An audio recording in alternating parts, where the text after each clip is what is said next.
इस वीडियो को लाइक करें, हमारे चैनल को सब्सक्राइब करें और बेल आइकन जरूर प्रेस करें। ये कहानी है सुनीता की। सुनीता 6 साल की एक अपाहिज लड़की है।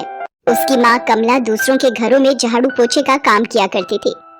सुनीता के पिताजी बनवारी लाल को सिर्फ 2 ही काम आता था, एक तो पूरे दिन शराब पीना और दूसरा अपनी पत्नी कमला को मारना पीटना।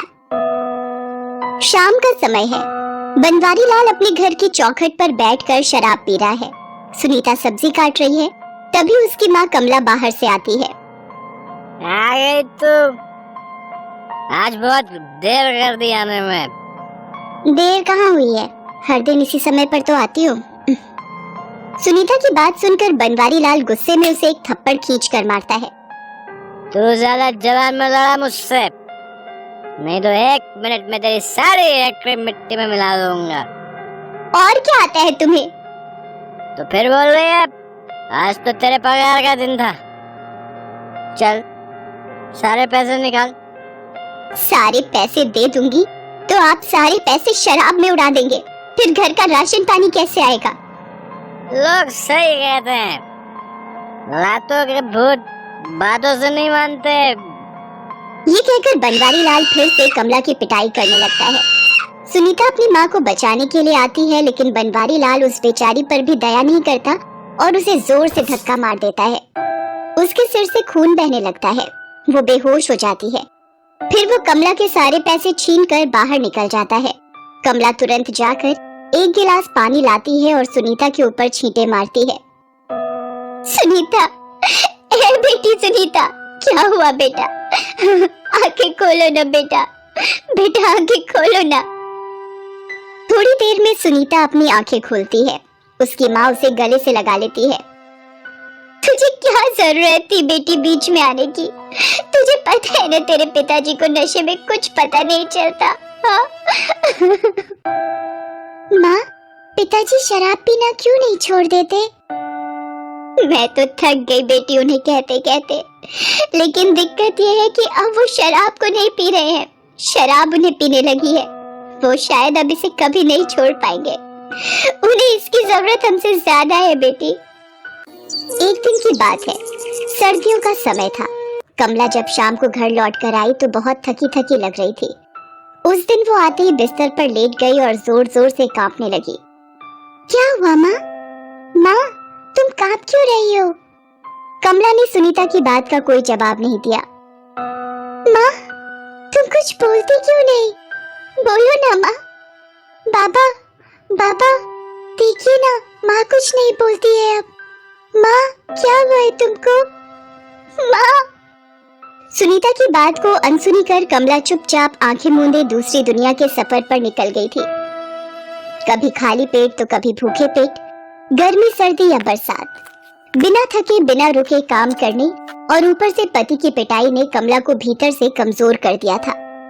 वो घुट रही थी हर दिन हर पल, और उस दिन उसने सभी चीजों से मुक्त कर लिया अपने आप को और चल दी अनंत यात्रा पर। कमला की चिता जल रही है। शमशान में बनवारी लाल अपनी बेटी सुनीता के साथ खड़ा है। सुनीता लगातार रोई जा रही है। हो गया ना, अब कितना रोएगी? जाने वाले तो गए, अब उसे कोई फर्क नहीं पड़ता कि तू रो रही है या हंस रही है। बनवारी लाल को कमला के जाने का जरा भी गम नहीं था। उसे तो बस चिंता थी कि अब उसकी शराब की जरूरत कैसे पूरी होगी। इस सवाल का जवाब भी उसे एक शाम मिल गया, जब उसने रास्ते में एक बच्चे को भीख मांगते देखा। उसने मन ही मन तय कर लिया कि वो सुनीता से भीख मंगवाएगा। अगले दिन ही उसने अपनी छोटी सी बेटी को भीख मांगने के लिए भेजना शुरू कर दिया।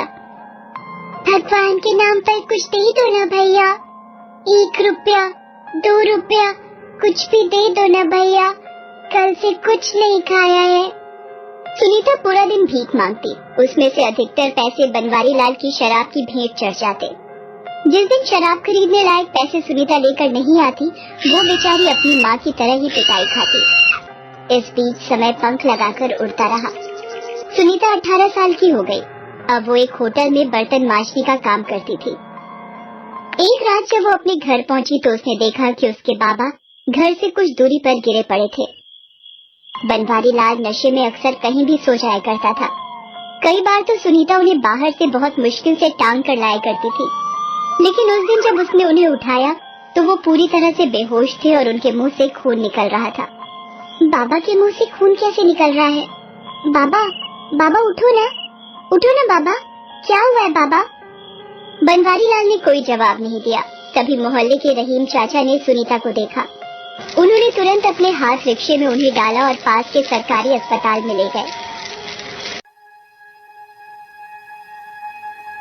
इन्हें अभी आईसीयू में डालना होगा, इनकी हालत बहुत सीरियस है।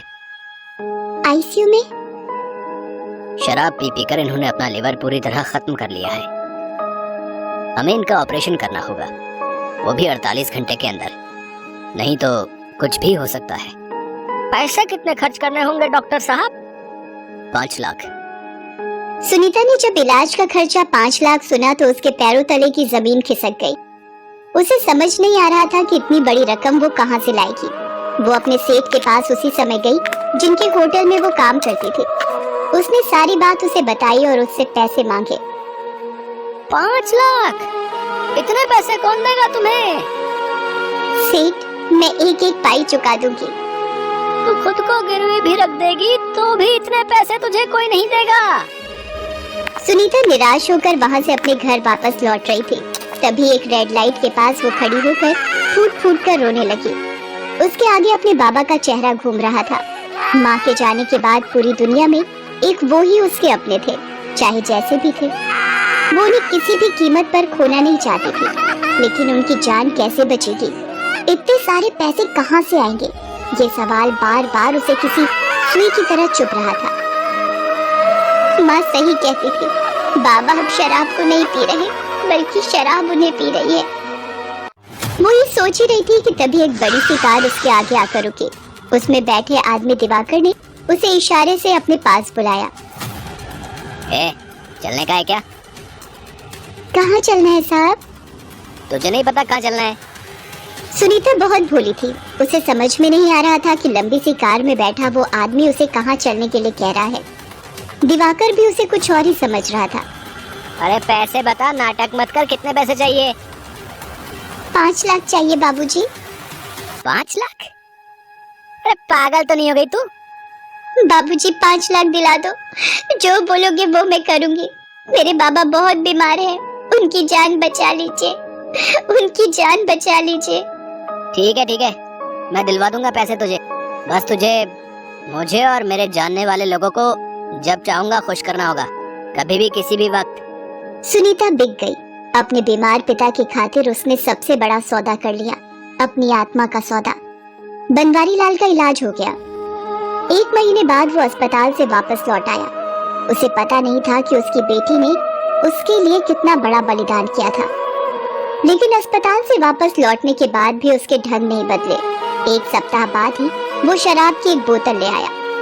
सुनीता ने जब ये देखा तो उनके हाथ से शराब की बोतल छीन ली।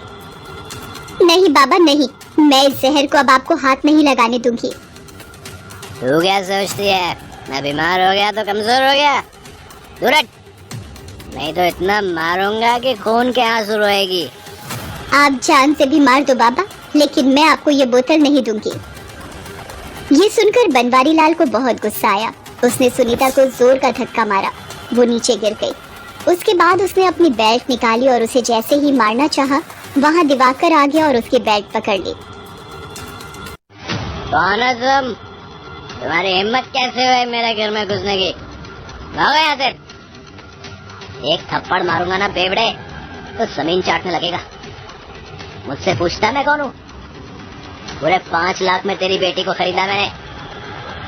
आज की जरूरत है फिर से मुझे, इसीलिए यहाँ आया हूँ।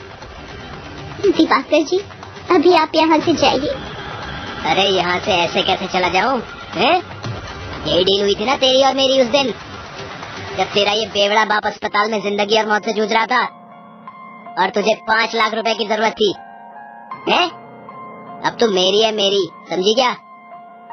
बनवारी लाल ने जब ये सब सुना तो उसके होश उड़ गए। शर्म के मारे वो अपनी बेटी से नजर नहीं मिला पा रहा था। ये तूने क्या किया बेटी? मेरे जैसे निर्दयी और जालिम के लिए खुद को बेच दिया। अरे मर जाने देती मुझे, मुझे तो कीड़े पड़ने चाहिए, कीड़े। अपनी शराब की लत में बीवी की जान ले ली और बेटी का सौदा कर दिया। मुझे माफ कर दे बेटी, मुझे माफ कर दे। आज के बाद शराब की इस बोतल की जगह घर में नहीं, कचरे के डिब्बे में होगी। अरे ये सब नाटक बंद करे। सुनीता, तू चल मेरे साथ। इसके बाद दिवाकर सुनीता को खींच कर ले जाने लगा। ये देखकर बनवारी लाल ने उसी बेल्ट से दिवाकर की पिटाई शुरू कर दी। यहाँ से भाग जा तू। अब तो किसी बेवड़े से नहीं, बेटे के बाप से उलझ रहा है। अगर नहीं भागा यहाँ से तो तेरी जान लेने से भी मैं नहीं छूंगा। बनवारी लाल का रौद्र रूप देखकर दिवाकर ने वहाँ से खिसकने में ही अपनी भलाई समझी। अपने पिता के इस बदले रूप को देखकर सुनीता की आंखें भर आईं और उसने उन्हें गले से लगा लिया। बाबा, काश आज माँ जिंदा होती, वो देख सकती कि मेरे बाबा ने अपनी सबसे बड़ी बुराई का त्याग कर दिया। बनवारी लाल बदल गया था। उसने मजदूरी करना शुरू कर दिया। अब सुनीता काम पर नहीं जाती थी। उसके बाबा